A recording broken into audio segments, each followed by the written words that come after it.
Yeah. Yeah, So with the American withdrawal, Biden got a lot of crap, but Trump didn't want to pull out because he didn't want to deal with the day of the pullout. Same with Obama. So this is a scab that we needed to rip off, and we can argue about how if could we have done it better, and maybe, but we always knew the Afghan government was going to collapse shortly after we left. Now, we didn't think it was going to be the second after we left. We thought they might last a year. No one thought it was going to last 2. Yeah. So I don't think it's going to pull us back in. I mean, TBD, but the pullout is pretty much complete. We've got a couple hundred special forces running around Syria. Their time is limited, and as soon as they're gone, there is no reason to consider that the CENTCOM base in Qatar needs to be there anymore, because it's not doing anything. It should be back in the United States. The last big thing that they did was do security briefs for the World Cup, and I'm sorry, that is not worthy of CENTCOM's attention. So we don't even have carriers that are in the Gulf regular anymore, because we are now completely energy independent again. And we are the world's largest exporter of refined products. So the energy argument for being involved is no longer there. In this sort of environment, the Iranians have done wonders leveraging the American position to rile up sectarian groups throughout the region to overthrow governments and cause general chaos. That has generated an ongoing backlash, with the Saudis now in the fray because they realize the Americans aren't going to fight their wars for them. But whereas the Iranians ultimately want to use these minority groups to get control, the Saudis don't care about what it looks like so long as the Iranians lose. So they have been willing to use terror groups and militant groups to just burn down everything to its foundation. You get 2 groups, one that wants to overthrow the majority, and then one that counts itself as the representative to the majority, just wants to destroy everything. This is going to end badly. The 2 scenarios to consider, number 1 is a straight up slugfest between the 2 powers that put half of all maritime transported oil in the crosshairs in between them. That'd be bad. Option 2 is the 2 of them basically engage in rising proxy conflicts that destroy every country in Mesopotamia, most notably Iraq.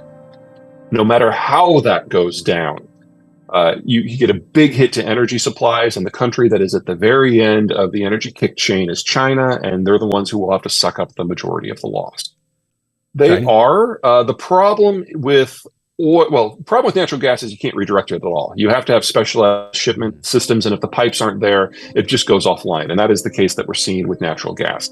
Oil's a little bit more flexible because it's a liquid, but the time it would take to build infrastructure from the Western Siberian fields that used to supply the Europeans to the coast of China, that's a 15, 20-year project that would cost over $100 billion. Wow.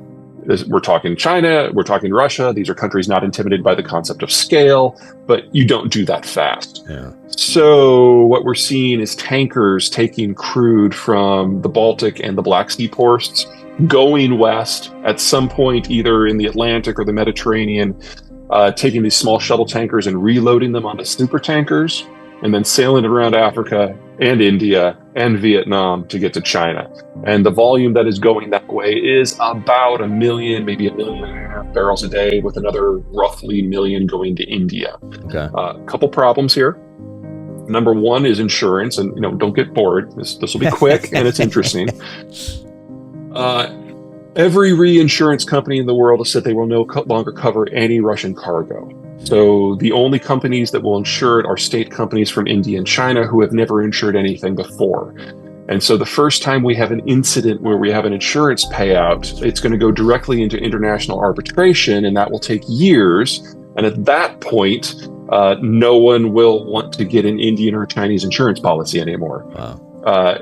Russian pressure will build up in the pipes from the export point all the way back to the fields, and most of this crude comes from the permafrost. And if for whatever reason the pressure backs up to the well will seal shut because the oil will coagulate into a gel, and the water that comes up as a byproduct will freeze into water, and the water, when the water freezes into ice, it expands and it pops the wells from the inside. And that's all she wrote, and we lose 3-4 million barrels a day of Russian crude. So not only are the Chinese now getting oil from twice as far away as they normally did, which was already the most risky energy transport route in history. They're now getting it from a supply system that is eminently unstable, and it is going to break down sooner or later. And they're still picking a fight with the United States, which controls the security of this route. So it doesn't matter really at this point which piece of the system breaks. The Chinese are the ones that lose all of it. When I say Hail Mary, it's not that I think they can win. One of the things to remember about the Ukraine war is that the Russians get what they're after, which is a more securable exterior crustal defense. They actually do buy themselves some more time. Mm-hmm. There's nowhere that the Chinese can conquer that buys them time.